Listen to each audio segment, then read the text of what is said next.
So some of the new arrivals this week. How about the 73 MG MGB GT? Those are all capital letters. It's like, like MG's yelling at you. It's a lot of MG MGB MG GT BB V. All right. I get it. A lot of characters. Yeah. So a damask red over navy blue, nicely restored and preserved. The 1 year only color combo. It's got the rebuilt 1.8 liter inline four and the rebuilt 4-speed manual with a rebuilt overdrive. Very desirable, the overdrive in these things. It makes the driving difference just a completely different thing. This thing mechanically is just spot on. It's just dialed in. I know the guy really well who consigned the car. And, it's driver quality exterior wise and cosmetically, which is great because you can enjoy it. Just get in it and enjoy it. But mechanically, it's gone through, it's sorted, just as we were talking about earlier. It's one of those ones that you can get in and drive it just about anywhere. That's important. And it's got all the receipts and documentation. And again, that's important too. When you're buying a car, the more information about its history and past and what's been done to it, the better. Not only for you as an owner, because you'll know, that went bad, and it's this, and this is what type of that it is, and I know how to look it up and fix it. Because a lot of times you see parts on these cars, you have no idea what they are, right? Where they came from, or if they were new or used or rebuilt or new old stock. Or every once in a while, consigners don't know what's in the car. Yeah, I mean, they don't have records. Yeah, and sometimes replaced parts still go bad again. Sure. And new old stock, for those of you who don't know what that means, that basically means stock that sat on a shelf for the past however many years that's still brand new, but it might be 30 or 40 or 50 years old. Very desirable to find new old stock parts for any cars. But again, the cars don't speak. I mean, we have guys who bring us in cars with small block Chevys in them, and we're not sure if it's a 327 or a 307 or a 350 or what it is, and they don't know. And there are ways to tell, and you can tell rear ends and all that, and we do that. But it's not just, sometimes it's not just a simple glance, right? And say, oh, well, that's that. So other new arrival is the 1956 Chevrolet 150 two-door sedan in Matador red and India ivory, which is a great color combination on these. Striking. Over red and white interior. And it's a 150, so what a lot of people do with these, so in the Tri-5 Chevy, 1955, 56, and 57, there was a 150, a 210, and a Bel Air. Right. And they were all looked somewhat similar. They just had varying degrees of trim and extra chrome and extra parts and bigger engines. So a lot of these guys, when they resto mod, which is what this car is, they take a 150, so they don't ruin a good Bel Air, which was the kind of the top. Well, kind of, it was the top of the line in the Tri-5 Chevy world. This one's got a 383 stroker V8, 653 miles since built. So it's had enough miles on it to go through it and see that it's run and see that it's break-in period, if you will. What is it? Used to be 500 miles on your car that you couldn't go. Don't go over 59 miles an hour. No steady RPM. You want to vary that so you're driving around like. My dad was in like every 100 miles he would take it up to nearly 100, and then just to let it break in and then slow down and never go over, and he would increase it 10 miles an hour every time too. God. And that little booklet about it, wrote about it, and so turbo hydromatic 400 3-speed automatic. Got the classic Tri-5 look with the modern resto mod, if you will, reliability and a little bit of power. That 383 stroker. I bet those are quite the motor. Well, and the cheaper Chevys then are cheaper now. If you're trying to buy a Bel Air, but you still want to resto mod it or modernize it, you buy the 150 or the 210. And because you can buy a two-door sedan.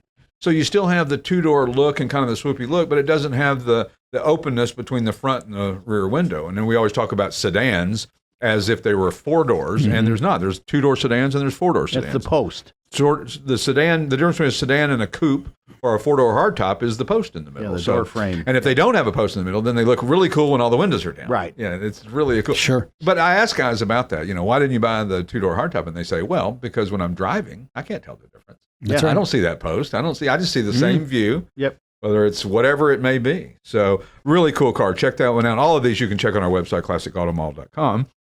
And next, the 1932 Ford 18 Roadster. Flame red over saddle. Westcott's fiberglass body, which are the ones that you want if you're getting a fiberglass body. They're really well done and highly respected. Built and board 392 cubic inch Hemi V8. Good Lord. Wow. This thing doesn't weigh a whole lot. It doesn't have wheelie bars either, I don't see. It does not. It doesn't, so be careful. The difference in weight between a steel car and a fiberglass car is probably 1,000 pounds, probably more than that. Yeah, I don't know. I would like to know that. Please find that out. I will check that out. It depends on the gauge of the steel. Yeah, it depends on the size of the car. Yeah. I mean, you go bump into one of these 1940s Oldsmobiles with those steel fenders and you'll break your hand. You punch a new car with a metal fender and you'll go right through it. That's true. It's thin. Yeah, very thin. For lightness. A Richmond 5-speed manual in this car. Okay. Buick finned drum brakes, which are really cool looking. When you can see in there for the wheels and see those big brakes. Hallebrand wheels, which are not cheap. That's correct. And a Ford 9-inch track lock axle.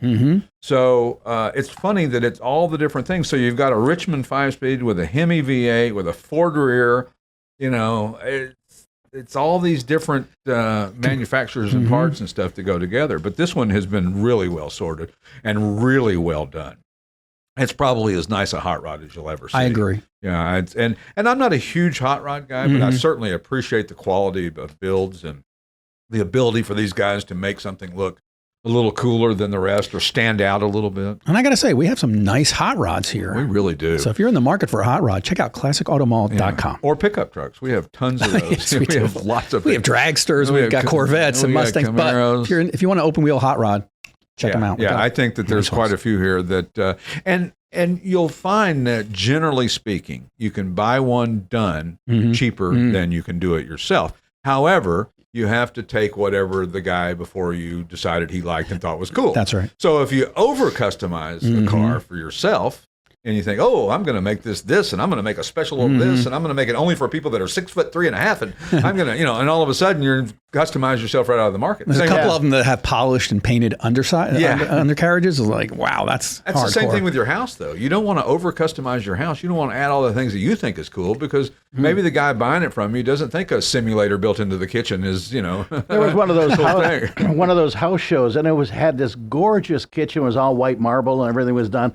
And the lady comes in and goes, well, those cabinets got to go. I got to have black. I can't have white. True. So whoever spent all the money doing that kitchen. Right out the door. Yeah. And that happens in cars all the time, too, especially if it's something that, they like not 8/10 of it or 7/10 of it. And so they want to keep that part, but they want to change this and change that and repaint it, different color. It's like, wait a minute. Let's start doing the math here.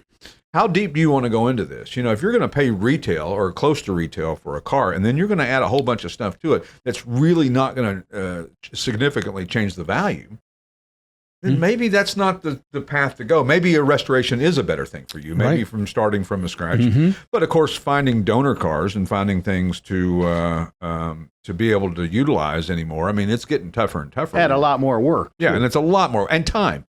People buy cars in boxes and parts, and then they go, 3 years later, they go, I hadn't even, I hadn't even got halfway through it. In the corner of the pole barn. Yeah, and they're calling me going, will you buy it back or can we resell it? I want to buy one done. It happens. Because it seems cheap until you start realizing it's a lot of effort and work, and you got to hunt down parts, and you got to go to Carlisle and drag a bumper through the mud. And, there's nothing wrong with that. Nothing wrong. We love Carlisle. We love Hershey. We love mud. And where it always, but it's a lot more work than people think. And some people are built for it. It's just like we say about if you want to drive your car from here to California. It's a bad idea unless you're doing it for the right reason. If you're doing it for the reason that you and your son are going to take a bag of tools and extra parts for that particular car, and the stuff that fails, and it's an adventure you're going to take and drive across the country, then go for it. Right. But if you're doing it to save $50 on shipping, then you're axing for trouble. That's right. Is what they like to say. That's right. Yeah.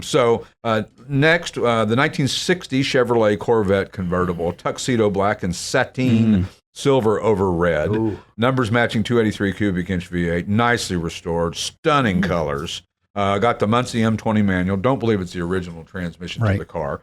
And great chrome on this thing. And this, I don't know, a 60 Corvette is just really a cool looking car, and especially in black and silver with red interior. It's just amazing that these were just like regular cars. They were never sort of regular, but the fact that they were common and this is the design that they came out with, amazing. Yeah, you would see. And then, of course, in 63, when the Stingray came out, it was like aliens had landed. Yeah, exactly. Craziest thing ever. They did bring this back from space. Yes, they did. And next, 1972 Volkswagen Super Beetle Convertible, red over black, which is a great color for those. Yeah. 8,800 title verified actual miles, we think. We don't know for sure. Right. That's what the title says. Yeah. So we'll go with the title. Most of them get exempted after 10 years, which can be a good thing or a bad thing. If you're, if you know the car, if grandma only drove it 8,000 miles and Pennsylvania or your whatever state you're in puts exempt on it, kind of hurts the value of it. It's true. Because then you can't really have it. You don't have any documentation and paperwork to follow. Now, cars built after 1981, you got Carfaxes, which will kind of trace the lineage and history of the car and how many miles and all that, but not always easy to know. This one's got 1,600 cc flat 4-cylinder, 4-speed manual transmission, rust-free example, and last but not least, the 1959 Plymouth Fury hardtop Aqua Mist over Highland Green and Aqua Mist. It's a great color. That's a big car, and it's a big car, and it stands out. Garage kept. You better have a big old garage. Measure your garage.